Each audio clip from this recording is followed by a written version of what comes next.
Itong mga ipapakita natin ngayon mga idol ay hangulang sa clutch moments ng laro sa huling laban ng LA pati Nuggets. Pag-usapan lang natin to ng mabilis. So ito problema na kaagad Matic. Bakit kamo? Hawak na po ni Jokic ang bola. Anytime, pwede kanya talagang iskoran kahit paharap-harapan sa tres. So ganito yung depensa nga ng LA last game. Si Rui yung pinapabantay nila kay Jokic para syempre hindi ma-foul trouble sa AD. And okay actually itong gagawin ni Reeves mga idol. Since papasok na nga ng papasok si Joker, si AD ay nag-aabang na dyan para tapalin siya. And para maiwasan itong mga ganitong klaseng drop-off pass kay Aaron Gordon, ganyang kinatawa na kagad siya ni Reeves. So yung initial na mapapasahan and feel ko yung paborito ring pasahan ni Jokic hindi na available dito kasi nga pinipigilan na siya ng AR. Although yun nga, open na si Holiday sa corner. Ngayon, malamang magiging si KCP yung nandito sa pwesto ni Holiday. Injured lang siya noong game na ito. I think ang pwedeng solution dito mga idol itong si LeBron ay magsaslide dito. Hayaan mong mamili si Jokic ng mapapasahan kung si MPJ ba o itong si Holiday. Although ang konteksto kasi ng laro na ito ay hindi po nagminte sa MPJ. So baka yan po ang dahilan kung bakit hindi rin siya nilubayan ni LeBron. Napigilan ng LA yung drop pass pero open naman din tong shooter sa labas. Wala rin.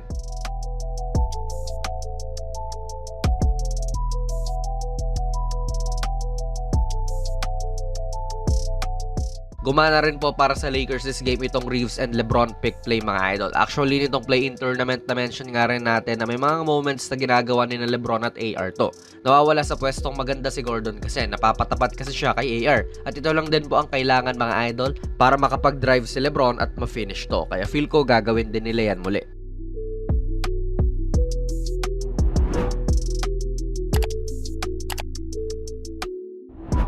Though, balikan lang natin to mga idol ha. Ano ang ibig sabihin kapag yung player ganito? Nagpapahinga panigurado, pwedeng ganun din ang sagot.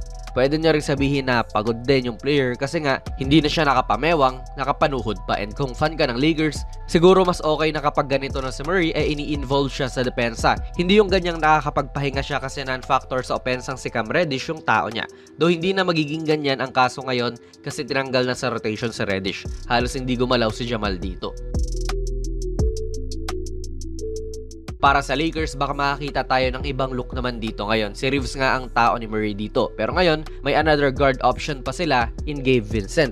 Andito na sa LA si Dinwiddie, ayan siya nakaupo and another option din yun. Both sina Gabe at Spence mga better defenders kay AR. At lately din po ay dinedeploy ni Coach Darvin Ham ang mga to na mga kapalitan din ni Nadilo at Reeves. So kung kunwari sinusunog talaga sa depensa si Nadilo at Reeves, pwedeng for a change si Gabe or Spence naman ang isalta para may mas palag sa depensa. Well contested naman din tong tira, better offense nga lang mula kay Murray.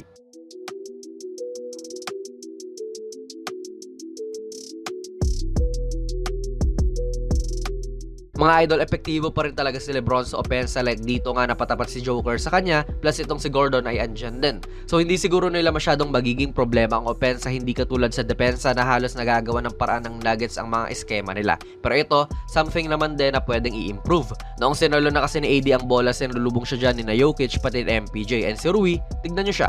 Kung mapapasahan siya dyan, malamang dakdak sa kanya yan. And lately nga rin po gumagaling na ang Lakers sa mga ganyang paghahanap sa mga cuts ni Hachimura. And yan din basically ang ginagawa ni Gordon para sa Nuggets. Again, malaki ang tiwala ko mga idol na out pa rin talaga si Cam Reddish sa rotation at mas magtitiwala si Darvin Ham na imbes na siya yung andito, either sina Vincent or Dinwiddie yan. Legit.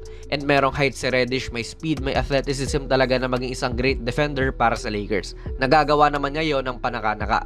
Kaya nga napagkakatiwalaan siya rito ng mga minuto Pero ayun nga, out of the rotation na siya kay Coach Darvin Ham at hindi na siya napapaboran talaga. At dito nga, though hindi naman niya sala talaga kasi may mga screen, nakalusot si Jamal.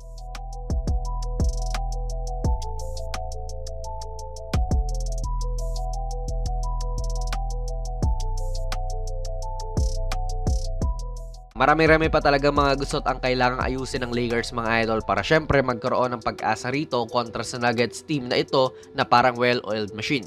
Sila pa rin talaga ang team to beat, sila ang defending champions and kompleto pa rin talaga sila. At itong mga napag-usapan natin, kakaunting bang pagbabago lang naman to na pwede nilang gawin. Ang pinaka-inaasahan ko talaga ay itutukan ni Coach Darvin Ham si Gabe Vincent pangkulit kay Murray.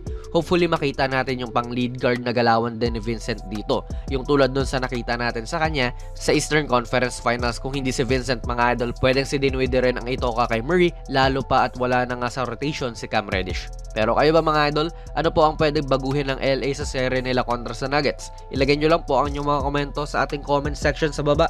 Plug na rin natin ang ating very first merch mga idol. Ako ang nag-design mismo nitong Kobe vintage shirt. $6.89 lang yan at ayan po ang mga nilalaman kapag bumili ka. PM lang kayo sa ating Facebook page. Pwede rin kayo mag-check out sa TikTok shop.